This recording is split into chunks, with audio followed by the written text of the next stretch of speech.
అందరికీ నమస్తే. నేను doctor Mounika, consultant, fertility specialist, 49 hospital, LB Nagar, Hyderabad. So testosterone hormone అంటే ఏంటి, దాని యూజెస్ ఏంటి? సో మోస్ట్ జనరల్ పబ్లిక్కి తెలుసండి, టెస్టోస్టెరోన్ అన్న వెంటనే మగవాళ్ళ హార్మోన్, మెన్ లేదా మేల్ రిలేటెడ్ హార్మోన్ అని తెలుస్తూ ఉంటుంది. సో అసలు మొదటిగా టెస్టోస్టెరోన్ మగవాళ్ళలోనే ఉంటుందా, లేడీస్లో కూడా ఉంటుందా? మనం అనుకున్న మిత్ అండి, మగవాళ్ళలో మాత్రమే టెస్టోస్టెరోన్ ఉంటుంది, విమెన్లో ఉండదు అని అయితే కాదు. విమెన్లో కూడా ఒక ఎక్స్టెంట్ వరకు మెన్లో ఉన్న హార్మోన్స్, మేల్ రిలేటెడ్ హార్మోన్స్ విమెన్లో కూడా ఉంటాయి. కానీ ఎప్పుడైతే ఈ మేల్ హార్మోన్ నార్మల్ రేంజ్ కంటే ఎక్కువ లెవెల్స్లో ఉంటుందో అటువంటి లేడీస్కి కొన్ని ప్రాబ్లమ్స్ వస్తాయి. సో అవి ఏం ప్రాబ్లమ్స్? ఒకటి, పీసీఓడి, నీటి బుడగల సమస్య. సో పీసీఓడి ప్రాబ్లంతో బాధపడే టీనేజ్ గర్ల్స్ కావచ్చు, లేదా రిప్రొడక్టివ్ ఏజ్ విమెన్ కావచ్చు, వాళ్ళలో మీరు మేల్ రిలేటెడ్ హార్మోన్స్ టెస్ట్స్ చేస్తే లెవెల్స్ కొంచెం హై వస్తాయి అన్నమాట. సెకండ్ వచ్చేసి, పీసీఓడితో పాటు ఈ హై ఆండ్రోజన్ లేదా మేల్ హార్మోన్స్ హై ఉండడం వల్ల వాళ్ళకి చిన్ మీద, ఫేస్ మీద ఎక్కువ హెయిర్ రావడము, పింపుల్స్ ఎక్కువగా రావడము, ఇవన్నీ చూస్తూ ఉంటాం. మగవాళ్ళలో టెస్టోస్టెరోన్ ఏంటి అంటే, ఎప్పుడు టెస్టోస్టెరోన్ ఉండడం బ్యాడ్, టెస్టోస్టెరోన్ అంటేనే మంచి హార్మోన్ కాదు అని కాదండి. మగవాళ్ళలో ఈ టెస్టోస్టెరోన్ హార్మోన్ చాలా ఇంపార్టెంట్. ఎందుకు అంటే, టెస్టోస్టెరోన్ డైరెక్ట్గా వీర్య కణాల ప్రొడక్షన్, వీర్య కణాల క్వాలిటీ మీద ఇంపాక్ట్ పడుతుంది. మగవాళ్ళలో ఏమవుతుందంటే, ఈ టెస్టోస్టెరోన్ హార్మోన్ వాళ్ళ బీజంలో, టెస్టిస్లో ప్రొడ్యూస్ అవుతూ ఉంటుంది. ఎవరికైతే బరువు ఎక్కువ ఉంటారో, అంటే పొట్ట రీజన్లో పొట్ట ఎక్కువగా ఉంది, వాళ్ళకి ఫ్యాట్ ఎక్కువగా ఉంది అన్న వాళ్ళకి, ఓవర్ వెయిట్ ఒబీస్ మెన్లో ఈ టెస్టోస్టెరోన్ మేల్ హార్మోన్ వెళ్ళి ఆ ఫ్యాట్లో ఈస్ట్రోజన్ అన్న ఫీమేల్ హార్మోన్కి కన్వర్ట్ అయిపోతూ ఉంటుంది. అందుకే పొట్ట ఎక్కువ ఉన్న, ఒబీస్ ఉన్న వాళ్ళకి వీర్య కణాల నంబర్ కానీ, కదలికలో కానీ ప్రాబ్లమ్స్ ఉండే అవకాశాలు ఎక్కువగా ఉంటాయి. సెకండ్ వచ్చేసి, ఆల్కహాల్ ఎక్కువగా డ్రింక్ చేసేవాళ్ళు.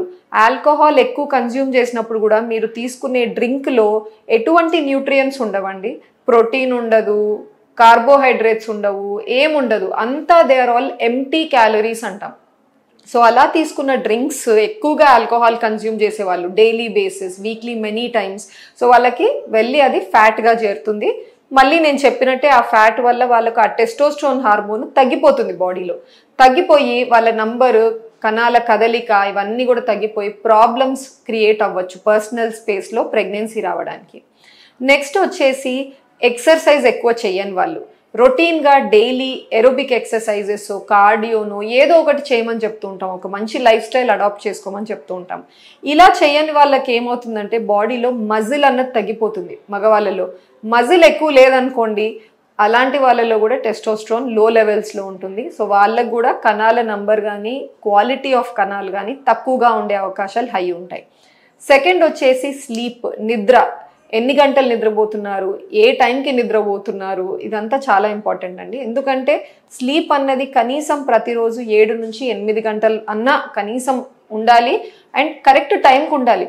అంటే ఎప్పుడో 2కో 3కో నిద్రపోతున్నాము, లేట్గా లేస్తున్నామని కాదు. దేసే బెస్ట్ టైం కనీసం లేటెస్ట్ లేదా లాస్ట్ 11 o'clock, రాత్రి 11 కల్లా నిద్రపోవాలి.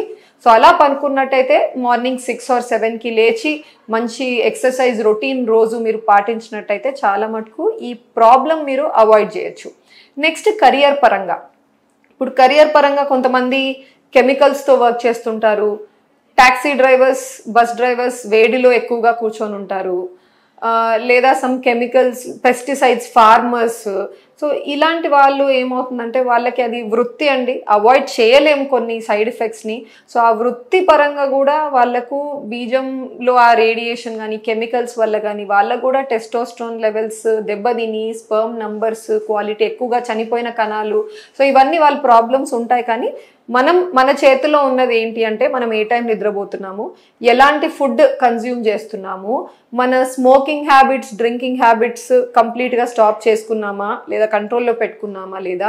సో ఇలాంటి లైఫ్ స్టైల్, ఎక్సర్సైజ్ రొటీన్ ఎక్కడైతే మనకు కంట్రోల్ ఉంటుందో అది మనం మెయింటైన్ చేయగలిగితే మన టెస్టోస్టెరోన్, మెన్లో టెస్టోస్టెరోన్ వాల్యూస్ నార్మల్ రేంజ్లో ఉంటాయి. సో నార్మల్ రేంజ్లో మీరు టెస్టోస్టెరోన్ పెట్టుకున్నంత వరకు చాలా మటుకు మీ వీర్య కణాల పరీక్ష చేసుకుంటే నంబరు, కదలిక లేదా వేరే ఫ్యాక్టర్స్ కూడా నార్మల్ రేంజ్లో ఉండే అవకాశాలు ఎక్కువగా ఉంటాయి. Thank you.